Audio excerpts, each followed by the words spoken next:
किसी गांव में भोला नाम का एक किसान रहता था। गांव के लोग उसे बुद्धू भोला कहकर बुलाते थे। एक बार गांव में सूखा पड़ जाता है। मुसीबत की घड़ी में भोला गांव वालों की मदद करना चाहता था। क्या भोला ऐसा कर पाया? ये जानने के लिए देखिए हमारी कहानी जादुई करेले की खेती। भोला अपने खेत से करेले की फसल तोड़कर गांव में बेचने जाता है। भोला भाई, ये करेले कैसे दिए? भैया 40 रुपए किलो हैं। अरे, पूरे गांव में करेले 20 रुपए किलो बिक रहे हैं। तेरे करेले में ऐसे कौन से हीरे मोती जड़े हैं कि तू इन्हें 40 रुपए में बेच रहा है? भाई, इतने महंगे करेले कौन खरीदेगा? अरे गुस्सा क्यों होते हो? अगर गांव में करेले 20 रुपए किलो बिक रहे हैं तो मैं भी 20 में दे दूंगा। ले जाओ ले जाओ। ठीक है, 2 किलो करेले तोल दे।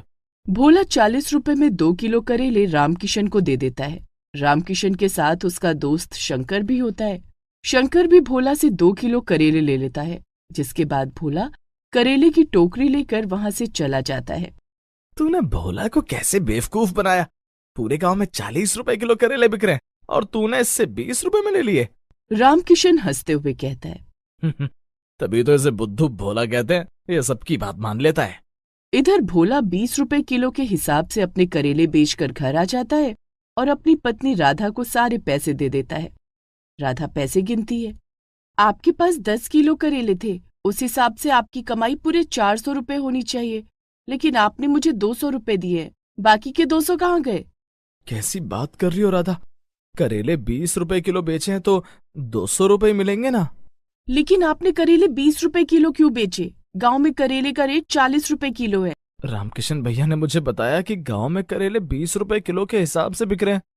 रामकिशन भैया ने आपको बेवकूफ बना दिया। आप लोगों की बातों में आते ही क्यों हैं? अब कर दिया ना नुकसान। जाने दो राधा, कोई मेरी किस्मत थोड़ी ना ले गया। पैसे तो मैं फिर कमा लूंगा। अच्छा, अब तुम मेरा खाना लगा दो, बड़ी भूख लगी है। राधा खाना लगाती है। भोला खाना खाता है। राधा और भोला के 2 बच्चे थे, 8 साल का सोनू और 5 साल की गुड़िया। राधा दोनों बच्चों को खाना खिलाने लगती है। अगर आपकी कुछ अच्छी कमाई होती तो हमारे बच्चे स्कूल जा पाते, लेकिन आप तो लोगों की बातों में आकर अपना ही नुकसान कर लेते हैं, जिसका असर हमारे बच्चों पर पड़ रहा है।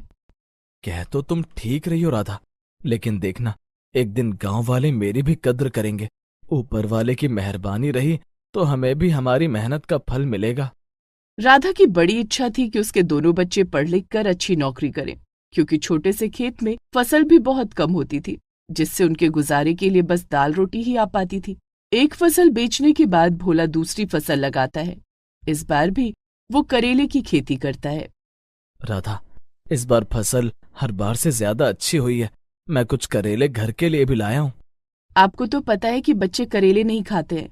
करेले की सब्जी सिर्फ मैं और आप ही खाएंगे। बच्चों के लिए तो कुछ और बनाना होगा। कोई बात नहीं, मैं सब्जियां बेच कर आता हूँ। लौटते वक्त मैं बच्चों के लिए कोई हरी सब्जी लेता आऊंगा। इस बार किसी की बातों में मत आना। गांव में जो रेट चल रहा है उसी रेट पर अपनी सब्जी बेचना। ठीक है राधा। भोला करेले से भरी टोकरी लेकर गांव में बेचने के लिए निकलता है। बोलो भैया, 2 किलो करेले दे दो। ये लो भैया। भैया, तुम्हारे 80 रुपए हो गए। 80 रुपए कैसे हो गए? करेले 40 रुपए किलो हैं। तुमने 2 किलो करेले लिए हैं तो हुए ना पूरे 80 रुपए। अरे बोला भैया, तुम्हें लोग ऐसे बुद्धू नहीं कहते हैं। तुम तो सच में बुद्धू हो। क्यों, क्या हो गया? अरे, तुमने मुझे 2 किलो करेले कब दिए? मैंने तो तुमसे 1 किलो करेला मांगा था। नहीं भैया, मैंने तुम्हें 2 किलो करेले दिए हैं। ठीक से सोच लो, लगता है तुम्हें भूलने की बीमारी हो गई है। भोला थोड़ी देर के लिए चुप हो जाता है। इतना क्या सोच रहे हो? तुम्हें यकीन नहीं है तो ये लो करेले और तोल लो। अभी दूध का दूध और पानी का पानी हो जाएगा। भोला सोचता है कि अगर उसने बृजमोहन को 2 किलो करेले दिए होते तो वो करेले तौलने के लिए नहीं कहता। जरूर उसने 1 किलो करेले ही दिए होंगे। अरे नहीं भैया, तुम झूठ क्यों बोलोगे भला? मुझे ही याद नहीं होगा।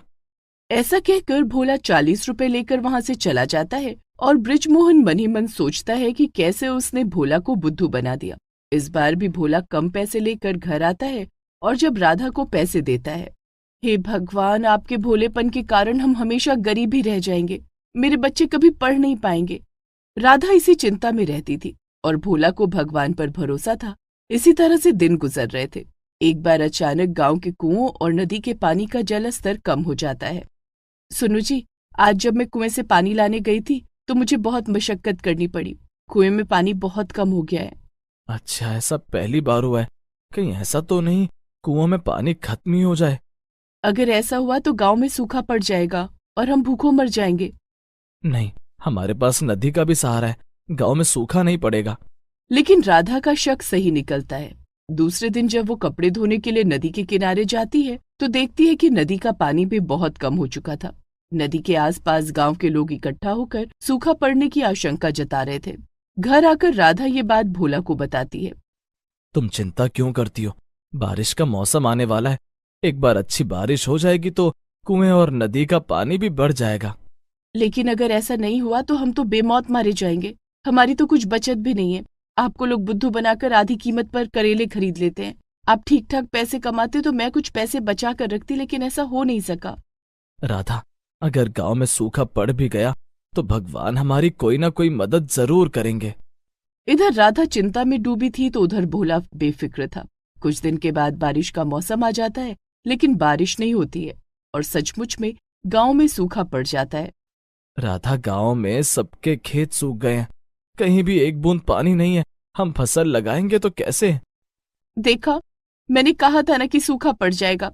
गांव वालों ने तो अपने बुरे दिनों के लिए पैसे बचा कर रखे होंगे, लेकिन हमारा क्या? हमारे पास तो बचत के नाम पर 1 रुपया भी नहीं है। मेरे बच्चे भूखे रह जाएंगे। अब भोला भी चिंता में पड़ जाता है कि अब क्या होगा। वो अपनी बीवी बच्चों को क्या खिलाएगा। राधा, तुम ही कहो, मैं अब क्या करूं? हम दूसरे गांव चलते हैं, वहां हम कोई काम ढूंढ लेंगे।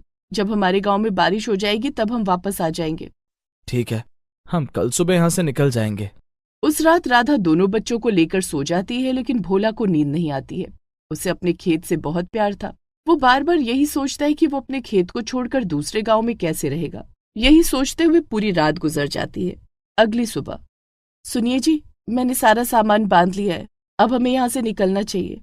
राधा, मैं एक बार अपने खेत को देख कर आता हूँ। अब वहां क्या देखना, वहां सूखी बंजर जमीन के सिवाय और है ही क्या। राधा, मेरे खेत मेरे पुरखों की दी हुई विरासत है, उसे इस तरह से छोड़कर मैं कभी नहीं गया, इसीलिए जाने से पहले मैं उससे विदा लेना चाहता हूँ। ठीक है, जाइए, लेकिन जल्दी आइएगा। बस अभी गया और अभी आया। भोला अपने खेत पर जाता है, लेकिन वहां जाकर वो देखता है कि एक बहुत विशाल और मोटा सा करेला उसके खेत में लेटा हुआ है। इतना विशाल करेला? ये करेला है या कोई जंगली हाथी? इतना विशाल करेला मेरे खेत में कैसे आया, और वो भी सूखे के वक्त? वो दौड़ा दौड़ा अपने घर जाता है और राधा को सारी बात बताता है। ये कैसे हो सकता है? हाथी के आकार का करेला कहीं होता है क्या? लगता है आप रात में सोए नहीं है, इसीलिए आपको दिन में भी सपने आ रहे हैं। नहीं राधा, मैं सच कह रहा हूँ, तुम्हें यकीन ना हो तो मेरे साथ चलकर देख लो। राधा भोला के साथ खेत पर जाती है। वो भी इतना विशाल करेला देखकर हैरान हो जाती है।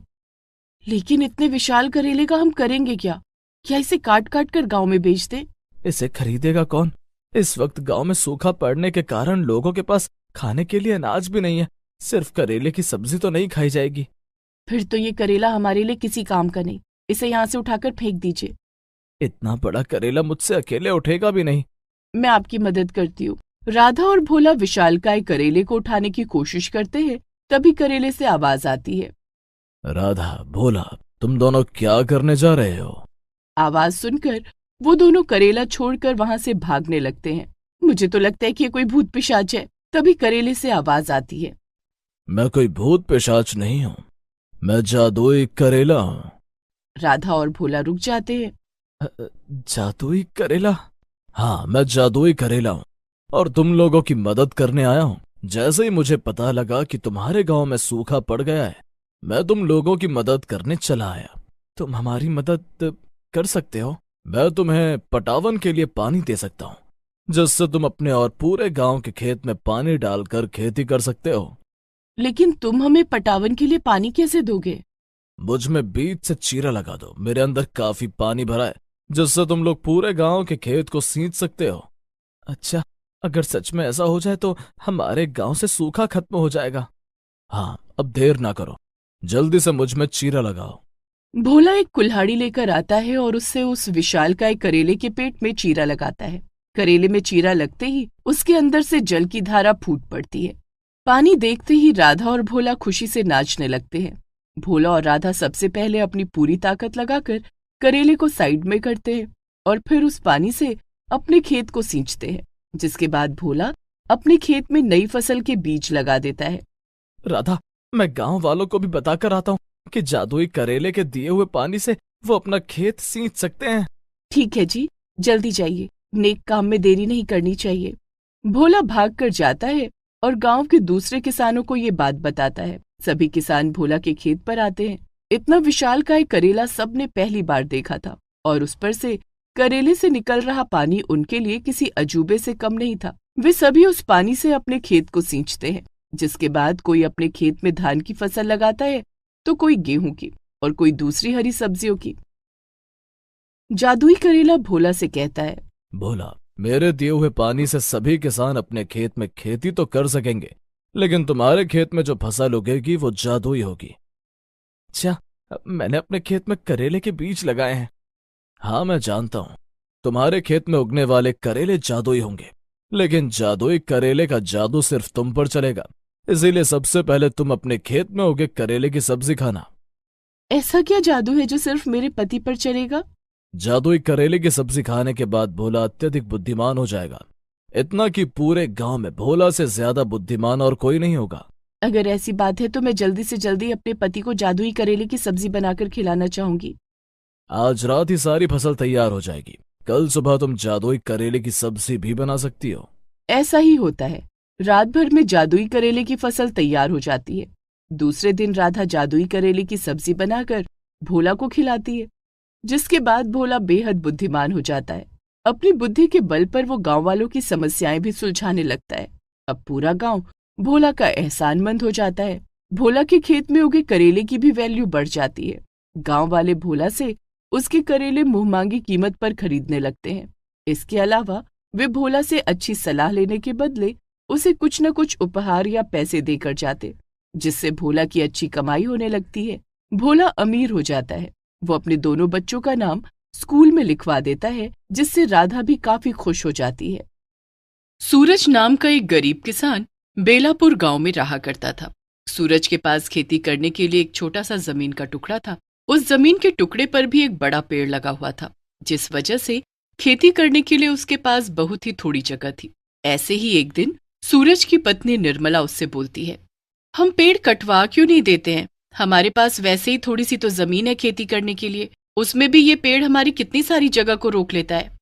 निर्मला, एक किसान की पत्नी होकर तुम पेड़ पौधों को काटने की बात कर रही हो, ये बहुत ही गलत है। अरे, जैसे हम छोटे छोटे पौधे लगाकर फसल उगाते हैं, ठीक वैसे ही ये भी कभी नन्हा पौधा होगा और आज ये बड़ा होकर वृक्ष बन गया है। वैसे भी इस वृक्ष से हमें लाभ ही तो है। हम इसकी छाया तले बैठते हैं, खेतों में काम करके थक जाते हैं तो इसके नीचे आराम कर लेते हैं। मुझे इससे कोई आपत्ति नहीं है। भले ही मेरी खेती कम हो, लेकिन मैं इस वृक्ष को नहीं काटूंगा। सूरज की बात सुनकर निर्मला कुछ नहीं कहती है। दोनों पति पत्नी पूरी मेहनत के साथ अपनी जमीन के टुकड़े पर खेती का काम करते रहते हैं। काफी मेहनत के बाद उनके खेत में आखिरकार फसल लहराने लगती है। फसल पककर पूरी तरीके से तैयार हो चुकी थी, जिसे देखकर सूरज बोलता है, लगता है इस बार फसल के अनाज से मुझे मंडी में थोड़ा अच्छा दाम मिल जाएगा। अगर सही दाम मिल गया तो इस बार घर चलाने में कोई दिक्कत नहीं होगी। हो सका तो इस बार पैसे बचा के निर्मला को एक नई साड़ी भी ले दूंगा। इतने सालों से मैंने उसे कोई भी तोहफा नहीं लेकर दिया है। ऐसे ही सोचते सोचते सूरज घर आ जाता है और उसी रात गांव में एक भयंकर तूफान आता है। तेज हवा के साथ मूसलाधार बारिश सारी रात होती है। अगली सुबह सूरज अपने खेत का हाल देखता है तो दर्द से उसका कलेजा बैठ जाता है। उसकी पकी हुई सारी फसल पूरे तरीके से बर्बाद हो चुकी थी। ये देखकर सूरज अपना माथा पकड़कर जमीन पर बैठ जाता है और बोलता है, हे भगवान, ये तूने कैसा अनर्थ कर दिया। मुझ गरीब किसान के पास ये फसल ही तो उसका जीवन चलने का सहारा थी और तूने वो भी मुझसे छीन लिया। ऐसा मुझसे क्या पाप हो गया था भगवान। अब मैं अपने पूरे साल का कैसे गुजारा करूंगा। अपने खेत की ऐसी हालत देखकर सूरज को गहरा सदमा पहुंचता है। वो बेचारा रोते हुए अपने घर आ जाता है और सारी बात अपनी बीवी को बताता है, जिस पर उसकी बीवी बोलती है, मुझे तो लगता है कि हमारे खेत में लगा वो पेड़ ही अपशगुन है। कल मैंने उसे काटने की बात क्या कह दी, रातों रात हमारी फसल ही खराब हो गई। आप मेरी बात माने, उस पेड़ को कटवा ही दे, वही है जिससे हमारी फसल खराब हो गई है।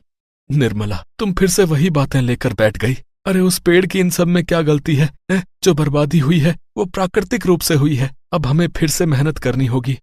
सूरज जैसे तैसे करके खुद को संभालता है और उसके बाद अपनी बर्बाद हुई फसल की कटाई करके एक तरफ करता है।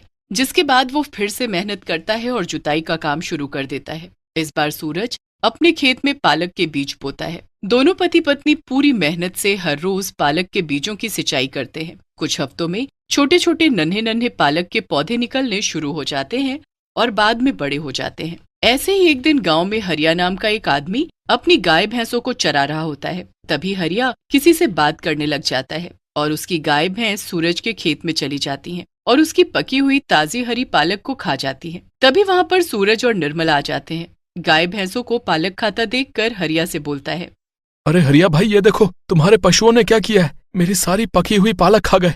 अरे तो भाई गुस्सा क्यों हो, हैं? ये पशु है, इनमें इतना दिमाग थोड़ी है कि कहाँ चरना है और कहाँ नहीं चरना है, बताओ। गुस्सा ना हो तो क्या करें, आपको पता है ना कि ये फसल ही हमारी रोजी रोटी है। अब आपके पशुओं ने हमारी सारी फसल खा ली, बताइए अब हम क्या करें। जो करना है करो, मुझे क्या कह रहे हो? तुम जैसे गरीबों का तो यही रोना धोना चलता है। चलो जाओ यहाँ से। आज तो मेरे पशुओं ने धोखे से तुम्हारे खेत को चराया, लेकिन अगर मुझसे उलझने की कोशिश की तो जबरदस्ती हर दिन अपने पशुओं को तुम्हारे खेतों में ही चराने भेज दूंगा, समझे? फिर जो करना हो कर लेना। इतना बोलकर हरिया अकड़ता हुआ चला जाता है। बेचारे सूरज और निर्मला एक बार फिर से उदास हो जाते हैं, जिसके बाद दोनों उस पेड़ के तले नीचे बैठ जाते हैं जो उनके खेत में लगा था। तभी निर्मला उस पेड़ को देखते हुए बोलती है, काश कि ये पेड़ ही कोई फल या सब्जी का होता, कम से कम इसका हमें कोई लाभ तो होता। और इस पर अगर फल या सब्जी लगे होते तो उसे हम सब्जी मंडी में बेचकर 4 पैसे ही कमा लेते, लेकिन इस पेड़ पर कभी कुछ नहीं लग सकता, ये तो बस यूं ही हरा भरा रहता है। निर्मला इतना बोलती है कि तभी वो पेड़ हवा के झोंके से जोर से हिलता है और निर्मला की गोद में 2 सेब आकर गिर जाते हैं। तभी निर्मला इधर उधर देखती है और बोलती है, सुनिए जी, ये सेब मेरी झोली में कहाँ से आ गए? यहाँ तो आसपास कोई भी नहीं है, ना कोई सेब का पेड़ है। मुझे नहीं पता ये सब कहाँ से आए हैं, और देखो ये कितने लाल रसीले और पके हुए हैं। कहीं ये भूतिया सेब तो नहीं है? किसी ने जादू टोना करके तो नहीं फेंका है? इतना कहकर निर्मला उन सेब को अपने से दूर खेत में फेंक देती है। जैसे ही वो सेब धरती को छूते हैं तभी वहां पर 2 छोटे पौधे निकल आते हैं। ये देखकर सूरज और निर्मला हैरान हो जाते हैं। तभी सूरज बोलता है, आखिर ये हो क्या रहा है? ये कैसा जादू हो रहा है? आज से पहले तो कभी ऐसा नहीं हुआ। निर्मला, मुझे लगता है हम दोनों को यहाँ से चले जाना चाहिए। यहाँ के हालात कुछ ठीक नहीं लग रहे हैं। इतना कहकर जैसे ही निर्मला और सूरज वहां से चलने लगते हैं तभी उन्हें एक आवाज आती है, रुक जाओ, कहीं मत जाओ, मैं तुम्हें कोई नुकसान नहीं पहुंचाऊंगा। उस आवाज को सुनकर निर्मला और सूरज पीछे पलटते हैं, पर उन्हें कोई भी नजर नहीं आता। दोनों इधर उधर देखते हैं, तभी उनके कानों में फिर से आवाज आती है, इधर उधर मत देखो, ये मैं बोल रहा हूं। मैं तुम्हारे खेत में लगा हुआ ये पेड़, मैं कोई आम पेड़ नहीं हूं, मैं एक जीता जागता पेड़ हूं। क्या कहा? जीता जागता पेड़? यानी कि हम दोनों जो भी बातें करते हैं तुम वो सब सुन सकते हो और देख भी सकते हो? हाँ, सही कहा तुमने। मैं सब कुछ देख रहा हूं और मैं तुमसे खुश भी हूं, क्योंकि तुम प्रकृति से प्यार करने वाले एक सच्चे किसान हो। कितने लोगों ने तुमसे मुझे कटवाने की सलाह दी, लेकिन तुमने कभी किसी की हां में हां नहीं मिलाई। प्रकृति ने तुम्हारा कितना नुकसान किया, फिर भी तुमने किसी को भी दोष न देते हुए वापस से मेहनत की। फिर से तुम्हारी फसल खराब हो गई, लेकिन फिर भी तुमने चुपचाप सब सह लिया। इसलिए मैं तुम्हारी मदद करना चाहता हूं। मदद? कैसी मदद? तुम हमारी क्या मदद करोगे? मैं अपनी मर्जी से फल और सब्जी दोनों ही अपने ऊपर उगा सकता हूं, लेकिन उम्र ज्यादा होने की वजह से अब मेरा जादू थोड़ा कम हो गया है। इसलिए मैं तुम्हें तुम्हारे इस पालक के खराब हुए खेत को फिर से हरा भरा करने के लिए जादुई पालक के बीज दूंगा। उन बीजों को तुम अपने खेतों में हर तरफ बो देना और फिर उसका जादू देखना। बस याद रहे कि किसी को भी तुम मेरे या फिर इन जादुई बीजों के बारे में नहीं बताओगे। ठीक है, तुम जैसा कहोगे हम वैसा करेंगे। मैं और मेरी पत्नी कभी किसी को कुछ नहीं बताएंगे। हाँ। सूरज की बात सुनकर वो पेड़ बिना हवा के जोर से हिलता है और एक पोटली में बंधे हुए कुछ बीज जमीन पर आ गिरते हैं। सूरज उस पोटली को उठाता है, तभी वो पेड़ फिर से बोल पड़ता है, इस पोटली के अंदर ही वो जादुई पालक के बीज हैं। आज रात को तुम दोनों पति पत्नी उन बीजों को अपने खेत में बो देना और सुबह उन बीजों का चमत्कार देखना। उस पेड़ के कहे अनुसार सूरज और निर्मला रात को अपने खेतों में उन जादुई पालक के बीजों को बो देते हैं। अगली सुबह जब सूरज और निर्मला अपने खेत की तरफ जाते हैं तो उन दोनों की आंखें फटी की फटी रह जाती हैं, क्योंकि उनके खेत में ऊंची ऊंची ताजी हरी पालक लहरा रही थी। ये देखकर सूरज और निर्मला खुशी से झूम उठते हैं और निर्मला बोलती है, ये तो कमाल हो गया जी, रातों रात हमारा खेत पालक से भर गया। अब तो हम इसे मंडी में ले जाकर इससे पैसे कमा सकते हैं, अपने घर में राशन ला सकते हैं। धन्यवाद हो इस पेड़ का जिसने हमें जादुई पालक के बीज दिए। चलिए जी, जल्दी से कटाई और बंधाई का काम शुरू करते हैं। निर्मला की बात सुनकर सूरज जल्दी से हाथ में दरात उठाता है, जिसके बाद दोनों पति पत्नी पालक की कटाई करते हैं और फिर उनकी जुटियां बनाकर उन्हें बांध लेते हैं। और फिर दोनों पति पत्नी मंडी में ले जाकर अपनी पालक को बेच आते हैं। उस पालक से उन्हें काफी अच्छे पैसे मिलते हैं, जिससे सूरज और निर्मला घर का राशन लेकर आते हैं। इसी काम में उनका सारा दिन बीत जाता है। अगली सुबह उठकर जब दोनों पति पत्नी अपने खेत की तरफ जाते हैं तो देखते हैं कि वहां फिर से ऊंची ऊंची हरी पालक लगी है। ये देखकर दोनों अचंभित हो जाते हैं और उस पेड़ के पास जाकर बोलते हैं, पेड़ जी, कल जो हमने जादुई बीज बोए थे इसीलिए रातों रात पालक आ गई, लेकिन गुजरी रात तो हमने कोई बीज बोया ही नहीं, तो फिर ये पालक कैसे आ गई? उसी जादू से, जिस जादू से परसों रात आई थी। जो बीज मैंने तुम्हें दिए हैं वो कोई आम बीज नहीं है। तुम जितना भी इस पालक को काटोगे, हर सुबह ये पालक तुम्हें ऐसे ही लहराते हुए मिलेगी। अब तुम जितना चाहे उतना धन कमा सकते हो। आपका बहुत बहुत धन्यवाद पेड़ जी, आपने तो सच में मुझ गरीब किसान का जीवन ही परिवर्तित कर दिया है। मैं आपका यह एहसान सारी उम्र कभी नहीं भूलूंगा, कभी नहीं। कोई बात नहीं, तुम एक ईमानदार और सच्चे इंसान हो, इसीलिए मैं तुम्हारे सामने अपने असली रूप में आया और तुम्हारी मदद की, क्योंकि आज के समय पर जहां मनुष्य प्रकृति को तबाह कर अपना जीवन बसा रहा है, वहीं तुम प्रकृति के प्रति बहुत ही वफादार हो। इसीलिए मैंने तुम्हें मदद के लिए चुना, वरना इतने सालों से मैंने कभी किसी की कोई मदद नहीं की है। पेड़ की बातें सुनकर सूरज फिर से उसका बहुत धन्यवाद करता है और इसी तरह जादुई पालक से सूरज का जीवन सुधर जाता है। धीरे धीरे पालक बेचकर सूरज बहुत सारा धन एकत्रित करता है, जिससे वो अपने कच्चे घर को एक पक्के मकान में परिवर्तित करता है। साथ ही गांव में और जमीन भी खरीद लेता है और उन पर पूरी ईमानदारी से खेती करता है।